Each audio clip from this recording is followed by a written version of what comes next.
Hey guys, HDvee here and welcome to a brand new video. Today we're going to be going over some brand new gameplay features that you might have missed out on in Pokemon Scarlet and Pokemon Violet. These are useful to get some rare items, also to help you complete the Pokedex and things like that. So if you're excited for the video, as always, make sure to drop a like down below. Let's try and hit 500 likes, it really helps out. Leave a comment with your thoughts on anything we cover in today's video. Subscribe if you're brand new for daily Pokemon content. Ring the notification bell. With all of that out of the way though, let's get into the video and I really hope that you enjoy. So, starting things off, the first new gameplay feature that we're going to be talking about in today's video is all to do with breeding. Now, of course, breeding has changed a lot in Pokemon Scarlet and Pokemon Violet, but this is more so regarding baby Pokemon. So this was tweeted out by Matt, who is, of course, one of the data miners in the community, so you know all of his information is legit because he's literally taking it from the actual game's coding. But either way, he tweeted out saying breeding in Pokemon Scarlet and Violet's mostly similar to Pokemon Sword and Shield with some new alterations. So split breeding is now gone. So Pokemon like Sudowoodo will always yield Bonsly eggs with or without incense. So basically before these games, certain Pokemon to get their baby forms or their pre-evolutions, they had to hold a certain type of incense in order to yield those baby Pokemon eggs. I think it was Sudowoodo with like the rock incense or something. I think Wobbuffet was one as well for Wynaut. I think Snorlax might have been one for Munchlax. Can't remember them all off the top of my head. But either way, that is how it's always been in Pokemon. But now that's just gone now. So whenever a Sudowoodo breeds, it will always have a Bonsly egg. So that's obviously very useful if you're trying to get the extra baby Pokemon for the Pokedex in Pokemon Scarlet and Violet. It's not too bad for this game because a lot of the baby Pokemon, if not all of them, can be found in the wild. But if this is something that is in the games going forward, it can be really, really useful because some baby Pokemon are a little bit annoying to get. So I do like that feature. Just helps you not have to go for like incense and stuff.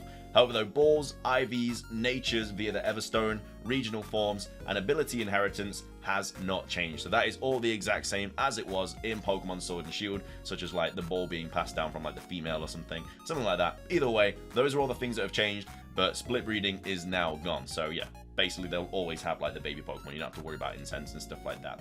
The next thing we're going to be talking about is another tweet from Matt, and they're talking about how to get some really rare items in the Generation 9 games. So he says in Porto Marinada there are 3 auctioneers that will put up a variety of items up for bid that cycle every real life day.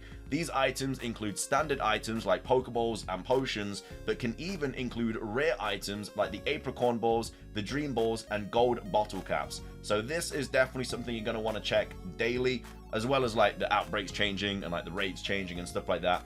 Again, you're always going to want to come to this town here and check these 3 different auctioneer spots, because if you can get your hands on like Apricorn Balls, Dream Balls, gold battle caps, they're all really, really useful items. Not only that, I think there's also certain items that you need to evolve certain Pokemon, like I think you can get the cracked pot from this auctioneer as well, which of course evolves Sinistea into Poltegeist.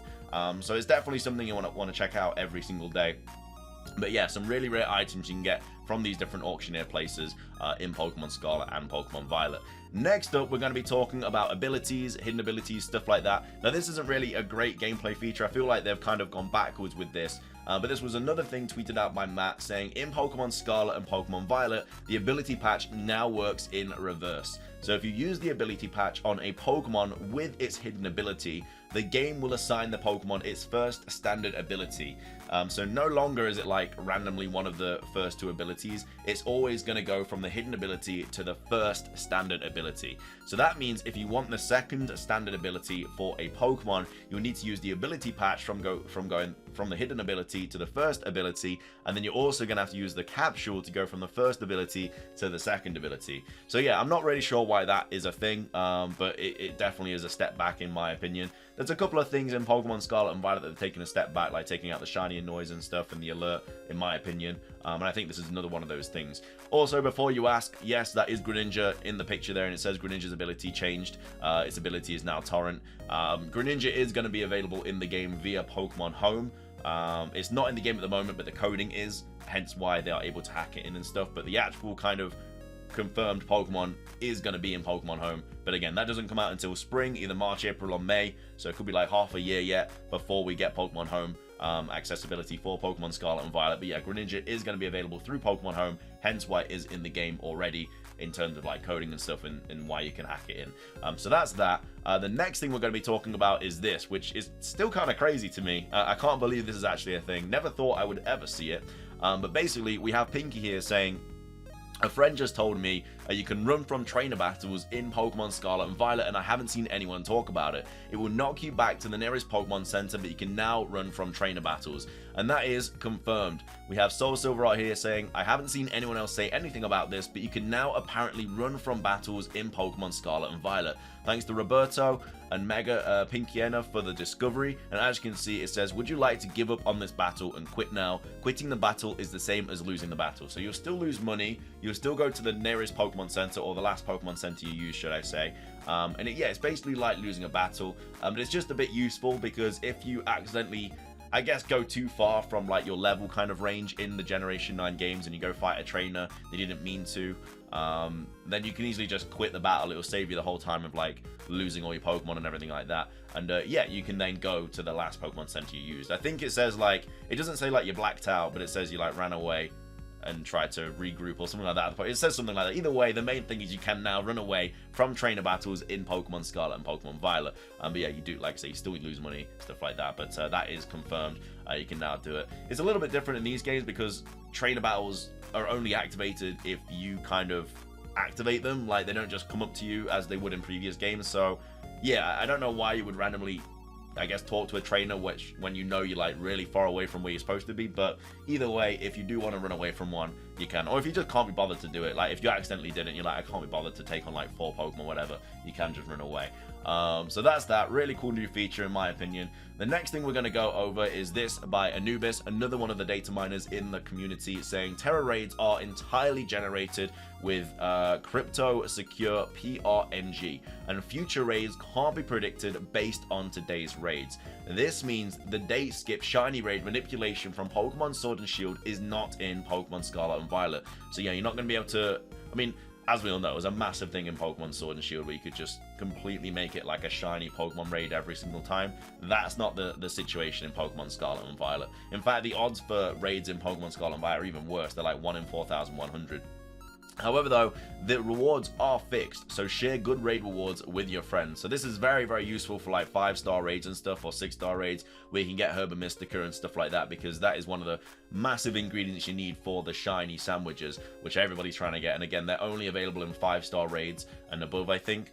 So yeah, if you are finding raids with like Herba Mystica and stuff, you can easily do them with friends and just get loads and loads and loads. So that's really, really useful there. But yeah, you can't manipulate the raids in order to get like more shiny Pokemon, or like a guaranteed shiny Pokemon every single time, which is always a good thing, because it's basically, it's not really like hacking, but I guess it's just taking advantage of what the game's doing. But at the same time, like, I guess it's not a completely legit shiny. I guess it's the same if you like clone a shiny or something like that. Now, the last thing that I want to go over though is quite funny, and it's actually very, very useful. It was tweeted out by Muno saying, apparently in the new Pokemon games, if you plug in 2 controllers at once, you can run twice as fast. Like, you hold both the joysticks and it just adds the speed. These devs had no time. Laughing my ass off. So this can be actually quite useful. I don't know if it's going to get patched or something. Probably will. But this is evidence that you can actually use 2 controllers to double your speed in Pokemon Scarlet and Pokemon Violet. Like I say, this is the video footage here.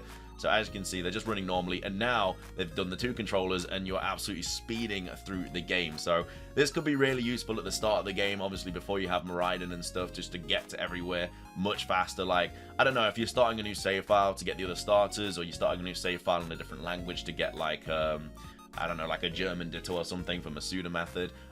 This is just a really useful thing. As you can see, they're both holding down, and then you just start speeding up. So yeah, I don't know how they found this out, but it's probably going to get patched. But at the same time, it's just like, we all know the bugs and stuff and the glitches in Pokemon Scarlet and Violet, and this is just quite a it's just quite another funny thing that they just didn't patch and they just didn't check. But you can run at twice the speed in Pokemon Scarlet and Violet if you have 2 controllers. So that's quite funny. Thought I'd include that in the video because it technically is another useful gameplay feature. I just don't think they meant to add that one in. But either way though, that's going to be everything for today's video. I hope you guys enjoyed it. If you did, please do consider hitting the like button down below. Let's try and hit 500 likes. It really does help out. Leave a comment with your thoughts on anything we covered in today's video. There's a few other gameplay features as well that I'll probably go over in like a future video or something, but these are like some really important ones that I kind of wanted to tell you guys about very, very quickly. But yeah, like I say, if you know of any more, let me know in the comment section down below. But yeah, if you enjoyed, drop a like, subscribe if you're brand new for daily Pokemon content, ring the notification bell. So everything from me though, have a fantastic rest of your day, and until next time,